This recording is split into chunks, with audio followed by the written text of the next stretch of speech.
Okay, get ready, get set, go with me. At wala kang pake. Nakagigigil ako sa'yo. Maglalagay lang ako nito, tapos magsi-skincare ako. After nun, babalik ako. Doon na tayo magtuos sa pag-makeup. Dahil yung skincare, wala lang naman yun eh. Ang tagal-tagal lang nun. Oy. And look at my nails! Look at my nails! May naano kasi ako, may napanood ako sa TikTok, yung it's so wet sa itsara. Hindi ganon. So, gagawin ko siya. Wait lang.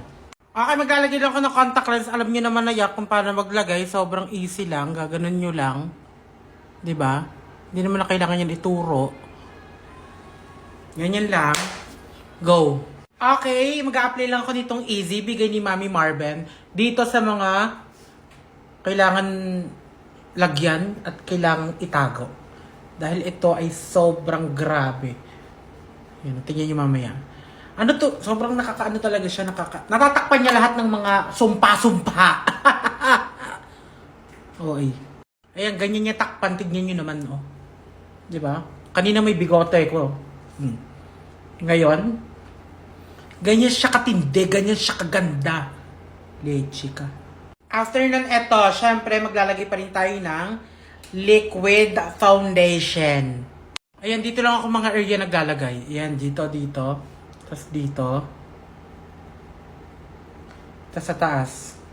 Tapos yung pang blend ko is sponge. Kailangan madumi. Pag hindi madumi kasi, hindi katulad mo. Hindi!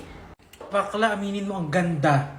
Tapos after ng liquid foundation, syempre, maglalagay na tayo ng concealer. Okay? Concealer. Dito lang tayo maglalagay sa mga area na to, okay? Yan o. Yan. Kailangan kasi natin takpan talaga yung mga sumpa-sumpa. Yan! Tapos dito. Tapos dyan. Diba? Tapos i-blend ko lang to. Ganito lang yung pag-blend. Sobrang easy lang. Diba? O. Basta taas lang. Ganun lang naman. Sobrang easy lang. Parang itatap-tap mo lang siya. Yan. Para ka lang naglalaro ng ano. Roblox. Cheers. So, ay nagkilay na ako dito sa kabila. So, ganito lang ako magkilay. Ituturo ko sa inyo kung paano magkilay ang isang Diyosa. Tangina mo. Ayan, ganyan. So, dito lang ako naglalagay. Tapos, yan. Ganyan lang ako maglagay. Tapos, sa taas, ganun din.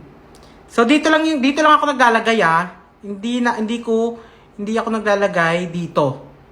Kasi, ganito siya. So, pag nalagay nyo na yung dulo, tsaka nyo siya i-brush ng ganyan. So, yung mga nababrush nyo dito, ililipat nyo dito para hindi makapal. Kailangan kasi dapat makapal yung dulo, pero yung unahan hindi. Okay? So, ganyan siya. Tsaka nyo siya i-blend ng ganyan. Nagigets nyo ba? Kung hindi nyo magets, lumayas kayo dito. Perfect! Go. So, ganito yung Andrea Brillantes na style. Maglalagay lang kayo ng konting glue. Yan dyan. Kulay puti yan, pero matatanggal yan. Okay, tapos, itataas nyo lang siya ng ganito. So, ganyan lang yung technique para nakataas yung kilay nyo. Anything naman na na pandikit, okay lang. Basta maganda yung pandikit nyo. So, diba? Tignan nyo yung pinagkaiba nyo. Perfect. So, ayan, after yan, syempre, dito na tayo sa mata. Maglalagay lang ako ng liquid eyeliner. So, ganito lang ako maglagay. So, ayan.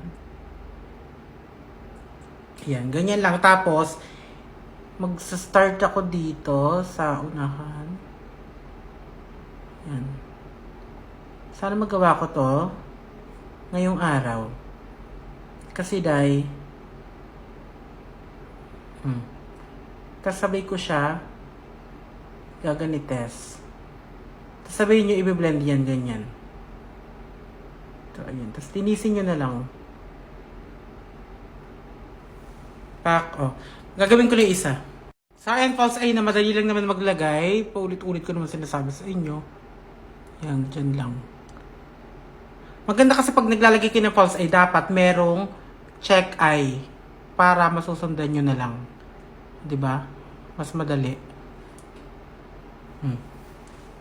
Perfect. Oh. Ano? Kanina pa ako dito. Charis. So, maglalagay tayo ng gel eyeliner sa baba ng mata. Nakakakilit dito pag ina-applyan ka ng iba. Pero pag sa sarili mo naman na, parang hindi naman na. Di ba? Go. Tapos maglalagay ako ng white eyeliner sa baba. Ayan. Maganda to, perfect to pag maliit yung mata nyo. Kasi nagiging malaki. Diba? Alam nyo, tatapusin ko na to. Kanina pa tayo dun dito. 6 minutes na to. Diyos ko, panoorin nyo pa ba to? Malamang. Lalagay lang ko ng mascara sa... Tatapusin ko lang to, babalik ako. Sa final look. Bye-bye.